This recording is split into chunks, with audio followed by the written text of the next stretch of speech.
combustibles, pues obviamente como ex ministro de Petróleos y conocedor del tema. ¿Cómo lo ve usted? Buenos días, doctor, ¿cómo está? Su micrófono se encuentra apagado, si es tan amable, ahí está. A ver si nos escucha. Ya. Ahora sí lo escuchamos perfectamente. ¿Cómo le va, doctor? Cuéntenos su impresión al respecto de el pedido de los indígenas con respecto a bajar el precio del combustible. Eso aparentemente es rechazado totalmente por parte del gobierno. No lo van a incrementar, pero tampoco lo van a bajar. ¿Cuál es su posición al respecto? Muy buenos días, saludos a ustedes, a su audiencia en la ciudad de Guayaquil. Mire, recordemos que el gobierno anterior del presidente Moreno trató de liberar el precio de los combustibles que siempre han sido subsidiados desde hace décadas para llegar al precio internacional, y se puso este sistema de bandas que podía subir hasta un 5% mensual. Algo se logró.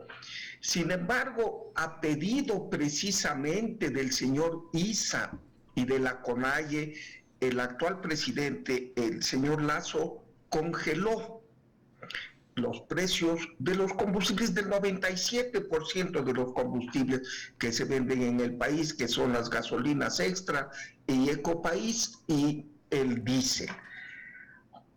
A pedido, repito, del mismo señor Issa, o sea, ya les aceptó ese pedido. Obviamente no les gustó y quisieron que se baje un poco, pero ya son centavos, no creo que eso sea el problema. Lo grave es que luego de este congelamiento, los precios por el problema de Rusia y Ucrania se han ido al techo, se han ido al cielo.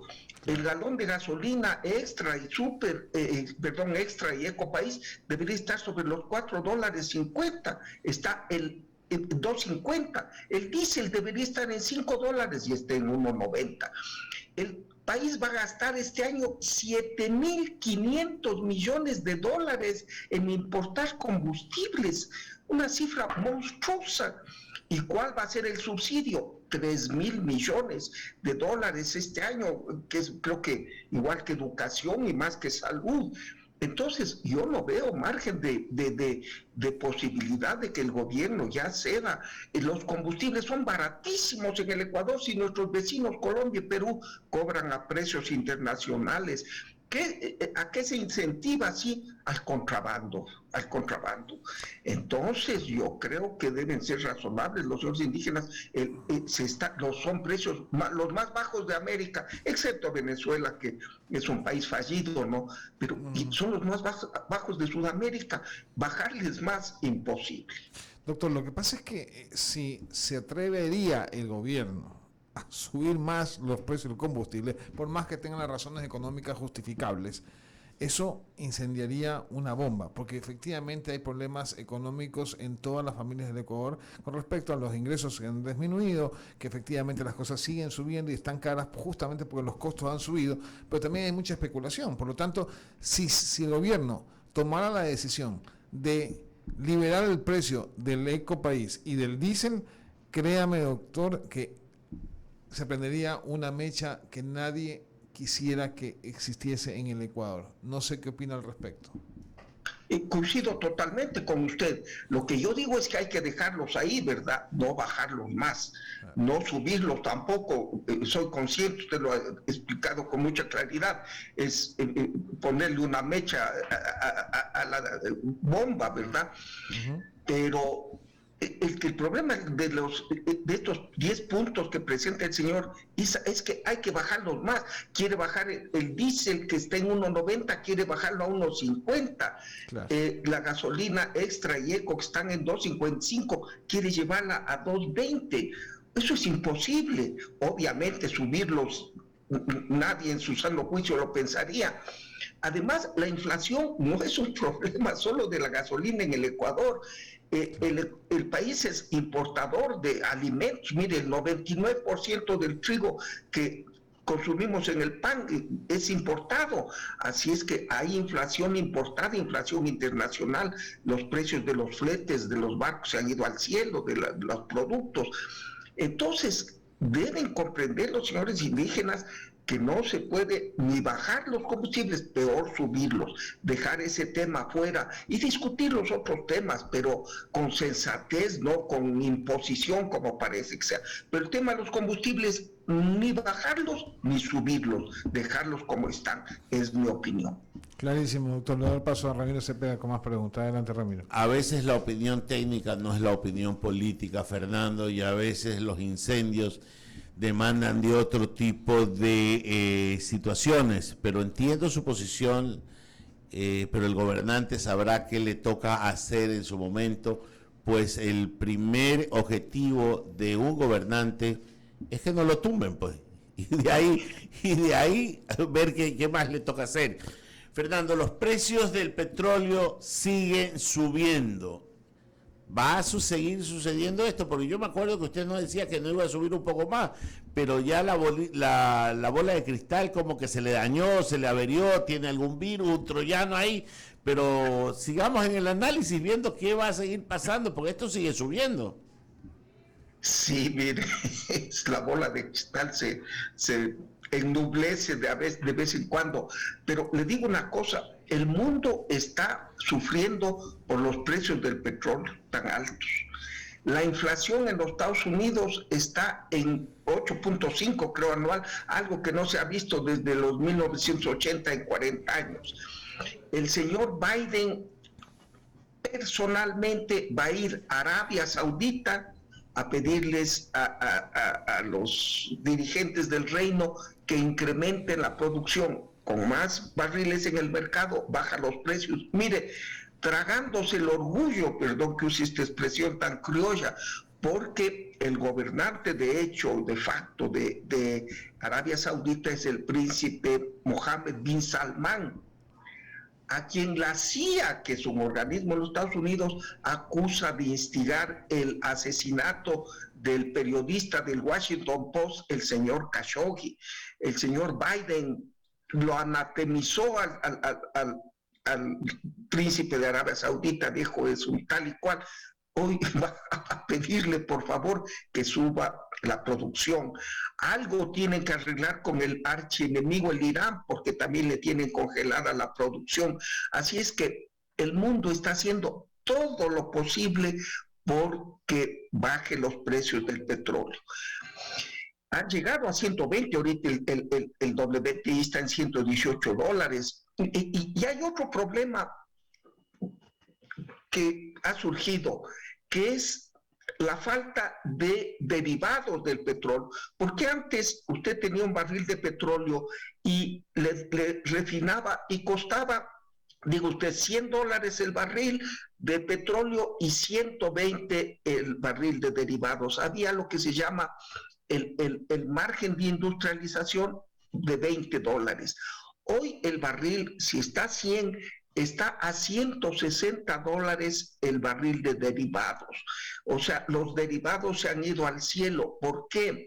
Porque Europa, que importaba gasolina y diésel de Rusia, ya no lo hace por las sanciones y se ha volcado a comprar de Estados Unidos. Obviamente hay más demanda, una demanda extra en Estados Unidos para llevarse a Europa gasolina y diésel, y en el mercado local y del cual importamos ha subido.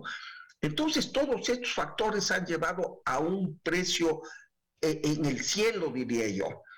En Europa, y estaba leyendo hoy de mañana en El País de España, que dicen que el litro va a costar en un mes $3 el litro, o sea, $12 el galón. Es una locura, perdón, 12 euros, $15, una cifra impensada. Eso me hace pensar y sigo siendo de la teoría de que los países industrializados van a poner todas las armas lícitas, por supuesto, a su alcance para lograr que haya más barriles en el mercado, incrementen los países productores su nivel de producción y bajen los precios. Yo Fernando, pero resulta que, ¿y por qué los gringos no abren sus pozos, que también tienen unas reservas extraordinarias, y le piden, y se va a comer el orgullo allá donde sus Arabia Saudita, Irán, pero Estados Unidos puede abrir sus pozos y puede comenzar a poner el petróleo necesario para bajar los precios. ¿Por qué no lo hace? No, sí lo está haciendo, Ramiro. Está sacando 1 millón de barriles por día de sus reservas estratégicas. Estaban en 700 millones, hoy están en 500 millones. El problema también fue que las compañías privadas, que son las que producen ahí, no hay una compañía estatal, cuando se comenzó a hablar de la transición energética, que el petróleo es contaminante y que mejor hay que irse a otros combustibles, dejaron de invertir en la medida que lo venían haciendo. Entonces, cuando vino esta crisis de la pandemia y de la decisión de OPEP de bajar 10 millones de barriles por día la producción, la guerra de Rusia, todo esto hizo que sube el precio y las compañías habían dejado de invertir. Toma tiempo, pero yo que le exijo al mercado, sí está los Estados Unidos haciendo todo lo posible, sí está sacando de sus reservas.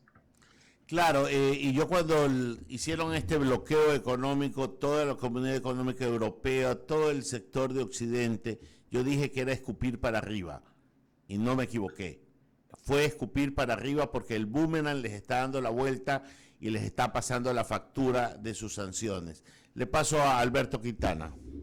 Doctor, qué gusto enorme siempre poderlo saludar. Y solamente recordar que Estados Unidos se puso como un tope referente, ¿no? Extraer de sus reservas durante 6 meses 1 millón de barriles diarios. Eso significa 180 millones de barriles. Y eso era como referencia, porque si es necesario van a tener que ampliar aquello, ¿no? Como para poder ir contrarrestando. Hay muchos en la geopolítica, ¿no? Que no entienden, por ejemplo, este tema. Usted anotaba lo del asesinato de nuestro colega Jamal Khashoggi del Washington Post, ¿no? El asunto que mantiene incluso tensas las relaciones de Estados Unidos con el reino saudí. Pero es así, no queda de otra, incluso con el archienemigo Irán, con la República Islámica, va a haber que ir bajando tensiones porque es necesario tener más crudo. Lo de Venezuela también es esa especie de acercamiento camuflado con la dictadura de Maduro, también tiene que ver con este tema, porque se sale de control realmente. Y tal vez hay que añadirle un tema acá, que la dirigencia de la CONAIE confunde litro con galón, y ese es otro tema, porque había una explicación inaudita, ¿no? De quien comparaba, pues, decía que en Europa el galón de la gasolina pues estaba a $2.50, estaba totalmente confundido, porque es el litro el que se está comercializando más o menos en ese precio, y usted dice incluso que puede subir más, doctor. Así es. Sí están haciendo los Estados Unidos bastante, y me olvidé también mencionar, como usted dijo, Venezuela. Fíjese que a esta cumbre de Los Ángeles no le invitaron al señor Guaidó para poner un poquito más de fuego en la leña de la pelea. Pero el mundo ya no puede seguir así. Hay amenaza de hambruna, ¿verdad? Mire, de los combustibles, del petróleo se derivan los combustibles. La urea viene del gas natural. Usted le escucha a los señores indígenas que protestan. No soy agricultor, así es que quizás las cifras no las repite exactamente, pero decían costaba un quintal de urea $30 hace un par de meses, hoy está en $65, se ha duplicado. Eso está llevando al mundo a un problema muy serio. ¿Y a quién está beneficiando? A pequeños grupos, a los grandes productores, a Arabia Saudita, a los Emiratos, a la misma Rusia, al Kuwait. A las compañías petroleras. Usted ve los balances que publican Exxon, Shell, Mobil, son de locura, el mejor año en décadas, y el mundo que miles de millones están sufriendo. Así es que este desequilibrio yo creo que tiene que corregirse y bajar los precios del petróleo. Como decía Ramiro, la primera obligación de un gobernante es que no lo voten, quedarse en el poder. El señor Biden tiene en el mes de noviembre de este año elecciones legislativas, con gasolina a $5 o $6 el galón. el partido republicano les va a ganar 6-0, perdón, a los demócratas. Entonces, algo harán para que baje los precios de los combustibles. No bajarán mucho, ¿verdad? No volveremos a la gasolina de $1.50, pero quizás $2-3 en 3.50. Pero hay que buscar qué hacer. Y sobre todo es por los añadidos, doctor. Y cuando yo digo los añadidos, porque usted menciona con mucha claridad, ¿no? El tema de los fertilizantes, de las ureas, que son derivados del petróleo. Entonces, esto nos lleva a aterrizar nuestra realidad con todos estos matices, ¿no? Del campo internacional, aterrizar nuestra realidad acá. Porque por un lado tenemos una clase política, una clase dirigente que dice, por ejemplo, no a aumentar la producción petrolera del Ecuador, pero sí a atender estas demandas que requiere la sociedad y que entendemos que nuestra sociedad necesita ser atendida en algunos rubros, en algunos campos, ¿no? Pero si no terminamos de ponernos de acuerdo en esto, es complejo el asunto, porque queremos mayor atención y para mayor atención se necesitan más recursos, pero queremos decirle no al tema de producir más petróleo para poder exportar y tener esos recursos. Y vemos afectado también incluso lo otro, ¿no? Lo de la producción agrícola. Esta es una gran oportunidad incluso, y a veces me resulta en lo personal desagradable decirlo, pero en la coyuntura que hay por el conflicto allá en Europa del Este, esta sería una oportunidad para, por ejemplo, nosotros aprovechar nuestra riqueza agrícola, porque como usted indicaba, y ya la proyección del Programa Mundial de los Alimentos es que va a haber una escasez de alimentos a nivel mundial. Entonces podríamos aprovechar eso, pero si no nos ponemos de acuerdo aquí entre todos los sectores, no hay salida a esta situación, doctor. Estoy de acuerdo con su análisis. Miren, hay oposición a la producción adicional de petróleo que podríamos aprovechar los altos precios. Hay oposición a la minería. Se termina la era del petróleo en 10, 15, 20 años, pero la era de la minería toma un gran auge. ¿Por qué? Porque los vehículos no van a usar gasolina, no van a usar diésel, pero sí van a usar metales para su construcción. Entonces va a haber una demanda enorme de minerales y afortunadamente el Ecuador es riquísimo en ella, en cobre especialmente, que es el mineral más cotizado ahorita, y no se diga en oro, en plata. Pero no petróleo, no minería. La agricultura, quieren pasar una ley y quizás volviendo al minifundio, cuando tiene que ser un negocio a gran escala, ¿no? Entonces, como usted muy bien dice, no nos ponemos de acuerdo en cómo llevar adelante el país. Esta es una gran oportunidad, el país es riquísimo. Miren los países del África que tienen arena, algunos petróleo, otros ni siquiera eso, unos pequeños oasis. Es un país verde, es un país con minerales, es un país con petróleo. Deberíamos estar en una gran bonanza. Yo leí una historia hace 50 años, los Emiratos Árabes Unidos eran de los países más pobres del mundo. Hoy son de los más ricos. ¿Por qué? Porque se pusieron de acuerdo en cómo beneficiarse de la riqueza, pero no ponerse. Así es que aquí, ¿qué compañía va a venir a invertir si se la quiere invitar si se cierran los pozos petroleros? Así es que debe haber un diálogo. Estoy totalmente de acuerdo con usted que debemos ponernos de acuerdo en cómo sacar adelante el país. Este es un país bendecido por la naturaleza, por Dios, somos religiosos, pero lo estamos desperdiciando. Así es, y hay que dejar de lado la hipocresía, ¿no? Porque muchos hablan de esto, ¿no? De la conservación ambiental, pero por ejemplo, quieren consumir más combustibles que precisamente generan mayor grados de contaminación. Realmente es un verdadero contrasentido. Doctor, agradecerle muchísimo por el tiempo, por esta orientación que nos ha brindado en torno a estos temas de gran actualidad. Le enviamos un fuerte abrazo desde Guayaquil. Muchas gracias por invitarme. Muy buenos días. Un abrazo. Ex ministro de Petróleo de nuestro país, el doctor Fernando Santos